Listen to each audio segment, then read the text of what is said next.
আমার একটা আমড়া গাছ আছে, আর আমড়া গাছে যে আমড়াগুলো ধরে সেগুলো প্রচন্ড টক। এখন হাউ হুতাশ করতে থাকি আর বলতে থাকি আমার আমড়া গাছের আমড়া কেন টক। তাহলে কি সেটা মিষ্টি হয়ে যাবে বলেন তো? আমড়া কেন টক হলো, কেন মিষ্টি হলো না, তাতে কিন্তু কোনো কিছু বদলাবে না।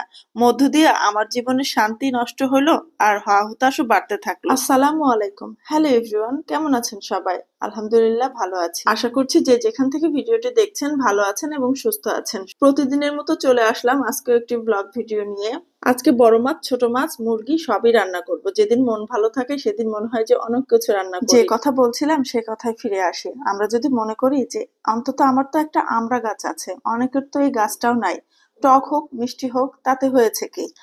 আমি কাঁচা খেতে না পারি, চিনি দিয়ে মাখিয়ে খাবো বা আচার করে খাবো, এটাই তো অনেক বুদ্ধিমানের কাজ, তাই না?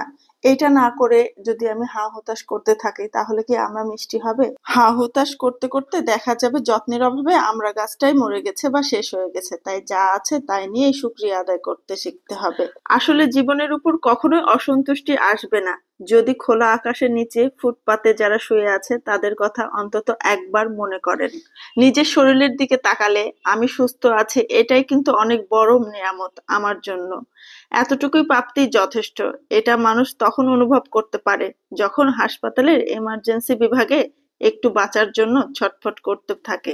দিনে অন্তত একবার যদি মনে করেন যে আমরা চিরদিন এই পৃথিবীতে থাকবো না, একদিন আমরা মারা যাব, তাহলে হিংসা অহংকার সব ধুয়ে মুছে মিশে যাবে। কারণ মৃত্যু খুব নির্মম সত্য জীবনের জন্য। পরচর্চা করে সময় নষ্ট না করে আর না পাওয়া নিয়ে আফসোস করার জন্য জীবন নয়। জীবনকে উপভোগ্য করে তোলার দায়িত্ব যার যার নিজের।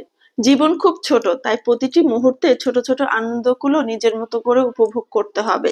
নিজেকে ভালো রাখার জন্য, নিজের ভালো থাকার জন্য যেই সব বিষয় আপনার কাছে ভালো লাগে সেই সব বিষয়ে মনোযোগী হওয়া, পরিবারকে সময় দেওয়া, সামর্থ্য অনুযায়ী গরিবদের সাহায্য করার চেষ্টা করা, গাছ লাগানো, যখন যেখানে যেভাবে থাকি না কেন খুশি খুশি সবগুলো কাজ করা এবং সেই কাজের প্রতি সন্তুষ্ট থাকার নামই হচ্ছে জীবন। যে কোনো কাজে আমি বলবো মানুষের ইচ্ছে শক্তিটাই প্রয়োজন, আর কিচ্ছু না। আর ভালো ভাবনা বা ভালো চিন্তাধারা আপনাকে কিন্তু ভালো রাখতে সাহায্য করবে। সৃজনশীল হতে হলে ভাবনার জগৎ, দেখার জগৎ হতে হবে ইতিবাচকতায় পরিপূর্ণ। আর এই অসাধারণ গুণটি প্রতিটি মানুষের মধ্যে রয়েছে। একটু বুঝে নিয়ে জীবনে অ্যাপ্লাই করতে হয় যেন সবার জন্য কাজটি ভালো উদাহরণ হয় আর অনুপ্রেরণার কারণ হয়।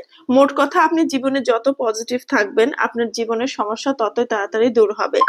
জীবন সুন্দর, তাই জ্বলে উঠুন আপন শক্তিতে।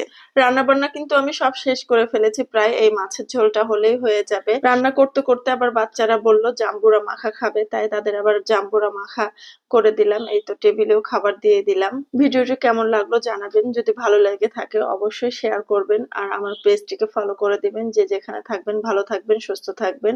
আজকের মতো বিদায় নিচ্ছি। আল্লাহ হাফেজ।